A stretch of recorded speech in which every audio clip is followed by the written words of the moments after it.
What's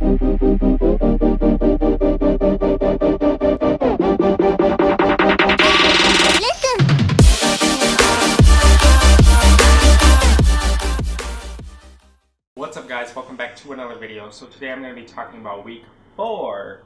The week started off like any other. I went to church, our dorm chief gave us the list of things to do. We cleaned the dorm, we spent the rest of the day doing RLAs and talking.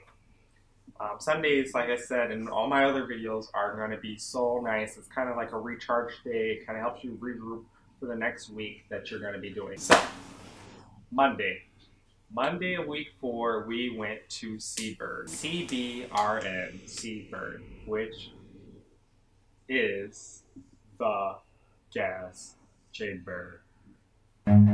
Run. That is basically what this video is going to be about, because the rest of week 4, it doesn't compare to that one day, the gas chamber. So I'm going to leave that for later in the video. So we went to the gas chamber. I'm going to talk about the rest of week 4, and then I'm going to come back because my gas chamber story is pretty unique. So in my other videos, I actually made a mistake. I was saying that your PCs, for everything where they're going to check your whole wall locker with your ABUs, your blues, everything that you have, I said that was going to be in week 6. It's actually in week 4.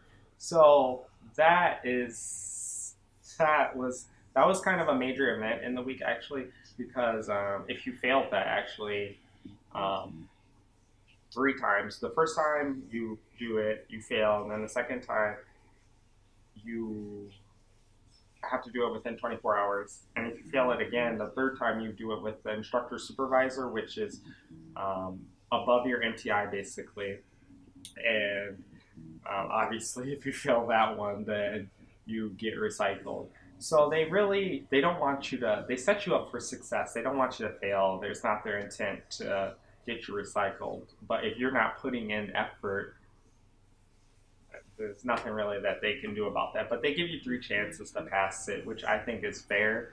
And if by then, if you can't pass it, I'm not sure. But because what they want is, after this, if you fail the first time, the second time, basically what will end up happening is that everyone in the flight will come and help you fix the stuff that you didn't fail. Maybe you're not good at rolling your socks, or maybe you're not good at folding your shirts, or whatever the case may be. We all come together and we help you so that you can pass, which is really awesome. I mean, by this point, we're all a team. We're all brothers, or you're all sisters if you're a female flight. So you really kind of come together and you help one another out if they need help. So for our PC, it was on a Friday, and you could fail 10 items. 10. I failed 6. So I failed 6 out of a possible 24 areas that you could fail. So when you look at it like that, like, yes, the requirement is 10 to pass. If you fail 10, or if you fail more than 10, you fail. So I only failed 6 out of 24 areas that I could have possibly failed. So I did pretty good if you look at it like that. I was pretty excited, and like I said in my other video, we did have one person in our flight that failed the first time. He got 17 failed items, which was pretty bad actually. But then the next day he retested after the whole flight kind of helped him with stuff that he needed help with, and he was able to pass, which is all good. Everyone passed. Also in week 4, we had Base Liberty for the first time. So this is where you're able to go to the mini mall. You're actually able to go to the actual restaurants in the mini mall. So ours had Popeyes, Arby's, Subway, and Domino's. So it was awesome. I ended up getting Subway just because, Subway's awesome regardless, but I didn't want to get Domino's or anything like that, just because we did have PT the next day. And like I said, kind of in other videos, I didn't really want to go too crazy, but Subway's still good. I got a foot-long sub. I had 2 bags of chips, a soda. So, yeah, it's Subway, but it was still, I could have ate healthy per se, but I mean, it was really nice. It was a nice treat after a long week. All right, and then this is the week that my life almost ended. So my life almost ended the first time when we went through the gas chamber, because I'll tell you that story coming up here in a second. But then it almost ended again because I got picked to be chow runner. Run.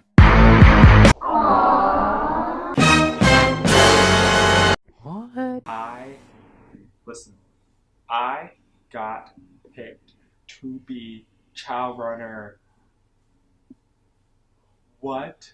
So what happened was our MTI decided that the chow runners that were picked at the very beginning back in week 0, that we should get some new trial runners because they were doing such a good job that we needed to put someone else in there. So our flight decided that they were going to randomly pick names out of a bag, and those 2 people were going to be trial runner.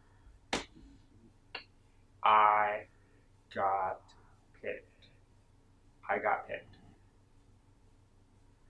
And let's just say I was not the happiest because I got picked to be trial runner. And I was kind of like, why me? Why am I getting picked? Because I don't know what I'm doing. We're so far along now at this point, so that the MTIs, they are not yelling at the chow runners anymore because the chow runners are doing, well, let me rephrase. They're not yelling at our chow runners like the later weeks that, because we were the oldest flight. Well, we weren't the oldest. We were like the 3rd oldest flight in the squadron. So we kind of, you have 4 weeks up until this point, so you kind of know what you're doing. So they're not yelling at us. They're yelling at the flights that are under us because they still don't know what they're doing. So I don't know what I'm doing. Obviously, I've never done it. And I don't want to get yelled at. I'm not trying to go back in time to, I'm not trying to go back in time to week 0 being yelled at as chow runner. And they're going to be like, what are you doing? Don't you know what you're doing? And I'm going to be like, no, I don't know what I'm doing. I've never done this. But lucky for me, my MTI, a couple days later, I had never. So basically, I'll back up. So our flight picked my name, and they wanted me to practice, obviously, because I had never done it before. So I would go in and I would watch the other chow runners that had been doing it up until this point. So I had did that for 2 days. And then the other person that had got picked for chow runner had told our MTI that he wasn't comfortable being chow runner yet, that he still needed more practice. And the MTI was like, why are you chow runner? And he says, they picked me to be chow runner with Ellison. And our MTI goes, no, you're not going to be chow runner. No. So we ended up getting out of it, basically. He ended up picking up 2 people that were messing up, basically, in the flight, which is appropriate because that's more attention from MTIs that, I mean, I had done nothing wrong up until that point, so the MTI, basically was saying that we're not going to punish you, which, thank you. If you're watching this, which I know you're not, thank you, because I did not want to be charmed. So, and then week 4 ended out with us just shopping and getting everything ready for Beast. But, like I said at the beginning of the video, we had went to the gas chamber, and I told you guys that I would come back to that story. So, if you made it this far, get ready, because I'm going to tell you about my gas chamber experience, and it's pretty crazy. So, we go to the site where the gas chamber is, and it's basically a whole day where you are learning how to put on your gear. You have the gas mask itself, you'll have like the jacket, the pants, the boots, the gloves, and you're just basically learning how to put it all on, put it on correctly, how to take your gas mask out of the pouch and put it on your face, stuff like that. So you're doing that for the first part of the day, and then you get to eat an MRE. So this is actually the first time that we had MREs. They are absolutely, they're something. So the second after lunch, you're gonna actually go to the gas chamber. So you're gonna walk over to where the gas chambers are. It's like a 2-minute walk over to where they are from where you've been doing your practices and learning how to put on your equipment and stuff like that. So we go over there and we get formed up. We're with our brother flight. So there's 2 flights. We get in line.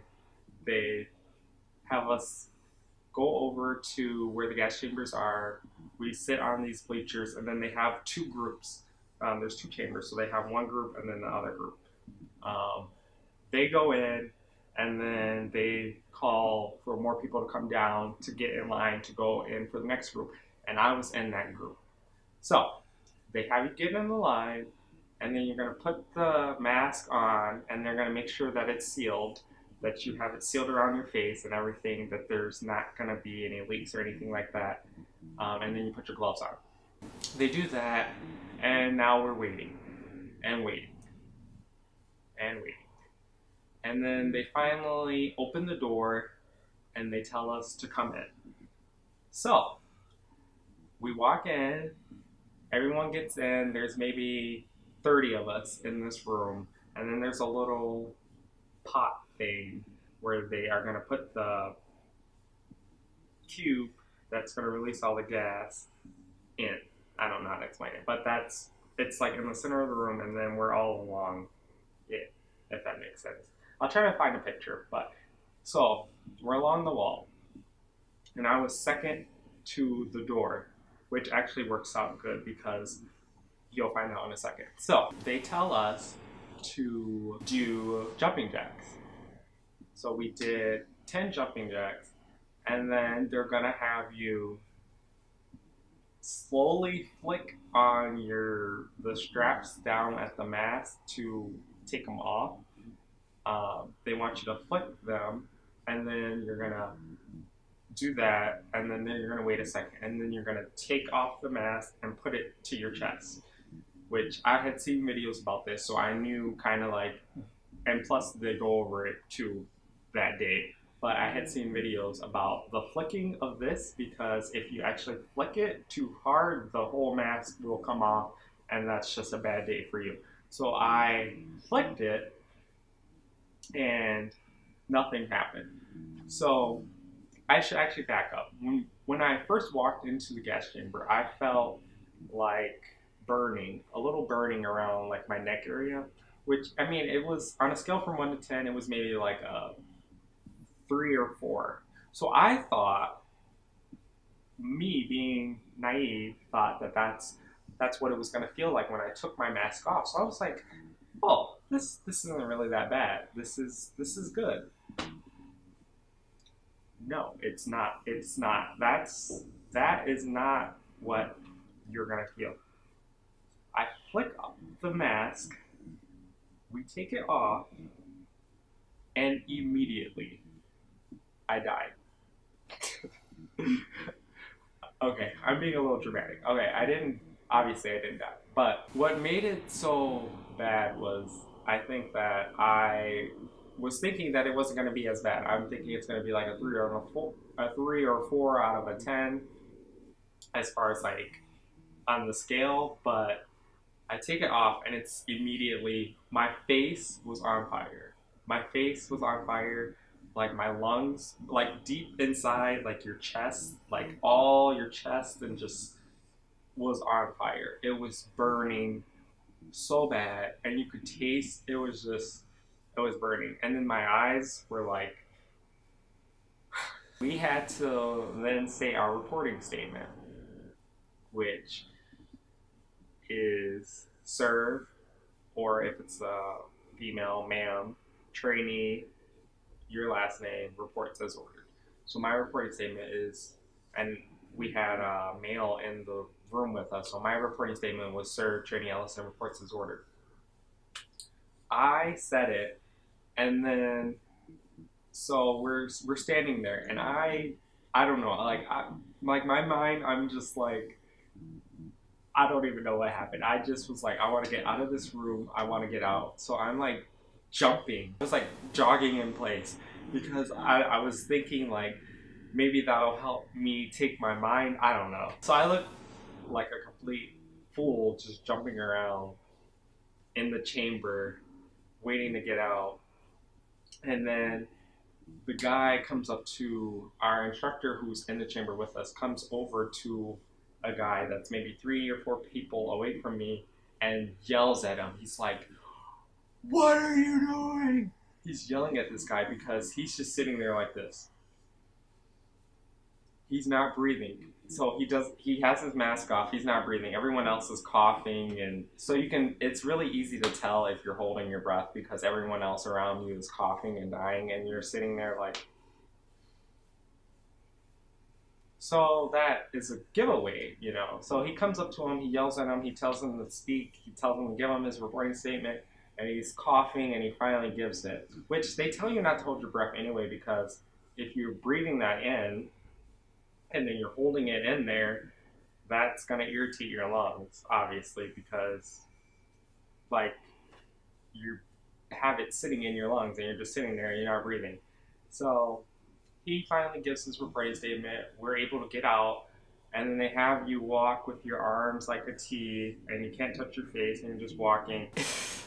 It was funny. People were throwing up. People were. It was something. I I had watched videos. People had like snot coming out of their nose and stuff, which I thought that was gonna be me. But honestly, the only thing that was happening was my eyes were just running. Then they have a guy on a megaphone. They have a guy on a megaphone that's saying, "Follow me, come this way. Keep your hands as a T, walk this way. Follow the person in front of you. Follow my voice." Because you can't really see anything because your eyes are closed or you're really squinting because the gas is in your eyes and it's tear gas. It makes you not be able to see. So you basically will walk and you'll do 2 laps around the pad where you formed up. And by the end of the first lap, I was actually already better, which is kind of weird to think because in the chamber I thought like that it was gonna be an all-day thing just based on how I felt in the chamber. But actually by the end of the second lap, I was fine. You're talking normal. You're fine.